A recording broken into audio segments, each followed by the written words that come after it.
Assalamualaikum warahmatullahi wabarakatuh. Alhamdulillahirrabbilalamin. Bersyukur kepada Allah, berselawat kepada baginda Rasulullah dengan mengucapkan Allahumma shalli wa sallim wa barik alaihi. Semoga dengan memperbanyak salawat kepada baginda Rasulullah kita mendapatkan syafaat di dunia wal akhirah. Amin amin ya rabbal alamin. Di sini saya Ahmad Muafi Abdillah Nasution dari Prodi Pendidikan Agama Islam semester 4 unit 1 dengan dosen mata kuliah Ibunda Nani Endri Santi MA dengan mata kuliah Pendidikan Sejarah Kebudayaan Islam. Sebelum saya menjelaskan materi ini, saya mengucapkan ribuan terima kasih kepada Ibunda Nani Endri Santi MA yang telah meluangkan waktunya demi untuk membuat yang telah memberikan waktunya juga untuk menyelesaikan tugas video saya mengenai tentang materi yaitu materi peradaban Islam pada masa Daulah Mamluk.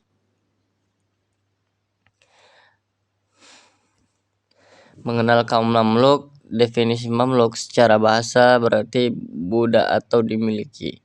Mereka adalah tawanan perang non-Arab yang dilatih secara militer untuk menjadi pasukan elit dinasti Ayyubiyah.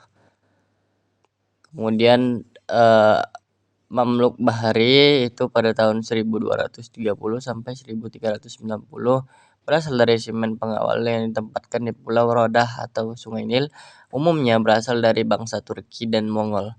Oligarki militer berbeda dengan dinasti lain yang turun-temurun. Kekuasaan Mamluk seringkali ditentukan oleh kecakapan militer dan dukungan faksi tentara terkuat. Mamluk Burji pada tahun 1390 sampai 1517.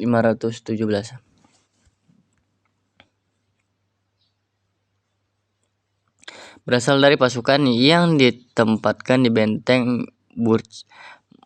Mayoritas berasal dari bangsa Sirkasia atau Kaukasus.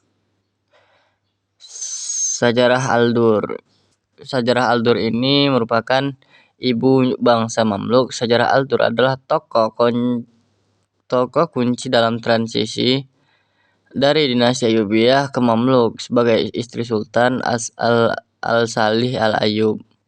Ia berhasil menyembunyikan kematian suaminya saat perang salib.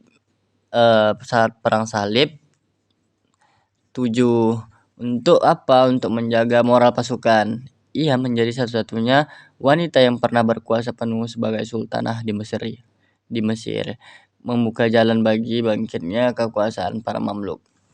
Kemudian adanya pertempuran Ain Jalut pada tanggal 3 September 1260 Masehi. Momen ini merupakan momen yang paling penting, paling menentukan dalam sejarah peradaban Islam, yang dimana Sultan Saifuddin Qutuz dan Panglima Baybars ini berhasil menghentikan ekspansi tentara Mongol atau yang bernama Hulagukan yang sebelumnya telah menghancurkan Baghdad. Kemenangan ini menyelamatkan Mesir, kemudian Afrika Utara dan situs suci Yerusalem dari kehancuran total, menjadikan Mamluk sebagai pahlawan dunia.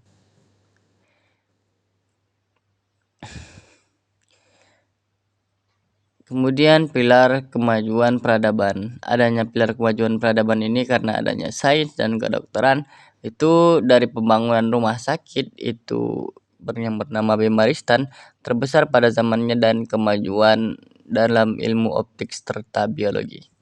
Kemudian dari segi ekonomi merupakan kontrol jalur perdagangan rempah antara Asia dan Eropa melalui Laut Merah dan Laut Tengah. Kemudian dari segi militer, pengembangan taktik berkuda atau furusia dan penggunaan meriam ini merupakan penggunaan meriam pertama dalam perang melawan Mongol. Kemudian cendekiawan utama era Mamluk, yang dimana ini memiliki tokoh yang bernama Ibnu Khaldun dalam bidang ilmu sosiologi dan sejarah. Karya atau kontribusi utamanya yaitu Muqaddimah atau teori peradaban dan sosial. dari tokoh Ibnu Taimiyah. Dari bidang teologi dan hukum, karya atau kontribusi utamanya yaitu Majmu' al-Fatawa atau reformasi pemikiran Islam.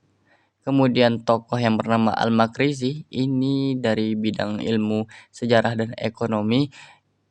Karya atau kontribusi utamanya yaitu Al-Khitat atau sejarah topografi Mesir. Kemudian tokoh yang bernama Ibnu Khalikan, ya, dari bidang ilmu biografi. Karya atau kontribusi utamanya yaitu Wafayat Al-A'yan atau kamus biografi tokoh Islam.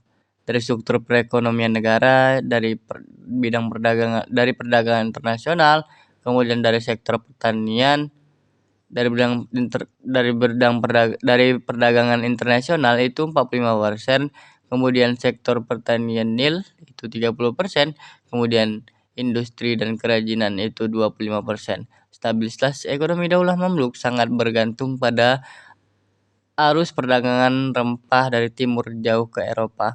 Kemudian garis waktu perjalanan dinasti pada tahun 1230 Masehi, pada saat berdirinya Daulah Mamluk oleh Izzuddin Aiba.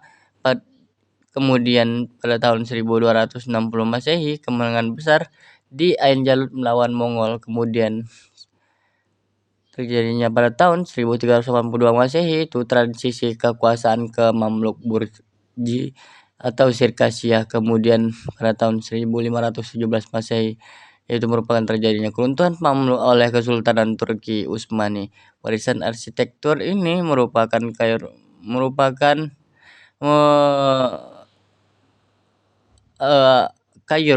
ini merupakan museum terbuka bagi arsitektur Mamluk, menampilkan kemegahan masjid, madrasah, dan benteng pertahanan yang masih berdiri hingga saat ini.